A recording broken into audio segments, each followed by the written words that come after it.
Finally, Arsenal secured back-to-back victory in the Champions League, having defeated the Magpies at St. James's Park.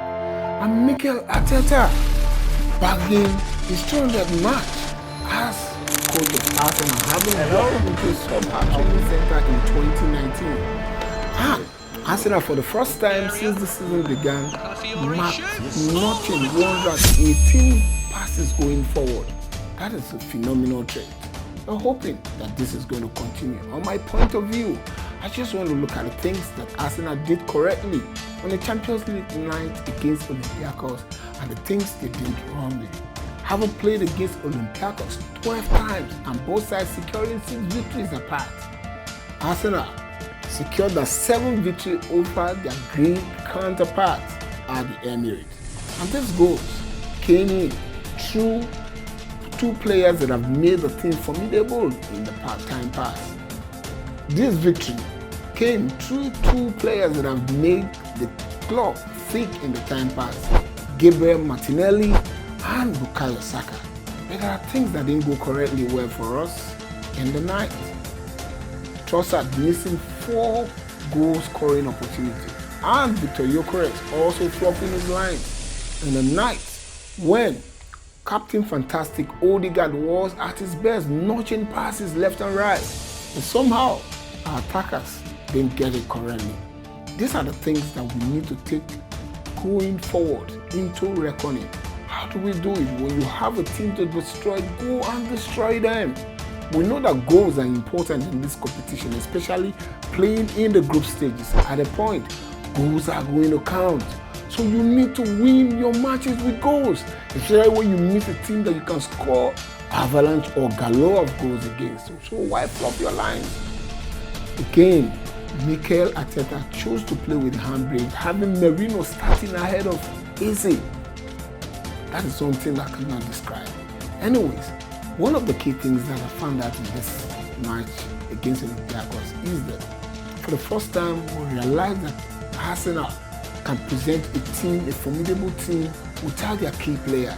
And they can also make changes in the second half and also take the game to the cleaners. But I'm also not happy that we fluffed our lines. I'm also not happy that we're playing to the gallery.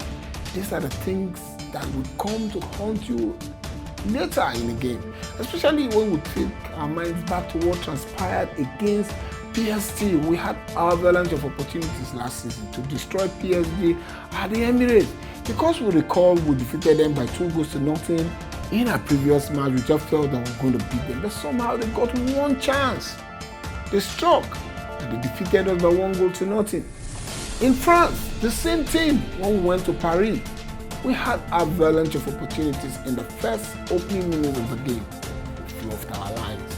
They came back hitting us with 2 big goals before we could even get a complimentary goal. And that's how we lost the opportunity of playing the finals of the Champions League. If we must win anything this season, I've said it repeatedly, we must play with presence, authority, and must play with audacity. That is what makes you a title contender. That is what makes you a serial winner. And one of the good things that I also observe in our current team is that when substitutes step onto the pitch, they know what they're expected to do. Because everyone is jostling for a position. So you must make your position and your impact in the team count. So every substitute that came on against Olympiacos made their playing contribution count. And that is what we are looking out for. But going forward, I want to see consistency. I want to see presence. I want to see authority. I didn't see that energy with which we played Newcastle. We were playing to the gallery against Olympiacos. And these are the things that got me upset. So that is why I described it as disappointed and pathetic, despite the fact that we won. The team we have now is capable of destroying anything. So I don't want to take excuses for anything. That is why when it is time to give Mikel Arteta and his boys their flowers, I shower them with their flowers. When I need to criticize them, I'll criticize them positively. The team we have now is capable enough to destroy anything in Europe. So we must take that into cognizance, go into any match with audacity, with presence, with authority. And this edition of From My Point of View, I want you to go to the comment section, make your comments count, because I just told you what I feel from my own perspective. And it is high time you began to make your own point count also by reacting, by telling us what you need, what you understand, what you like, what you don't like, about the things in review that I brought to your attention. So it is important to begin to do this together. And don't forget that this is my point of view brought to you by Arsenal fans.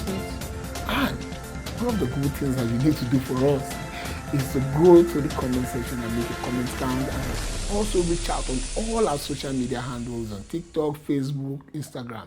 Together we can do this because you are there. We will continue to serve you. From my point of view, let me know your point of view. Thank you.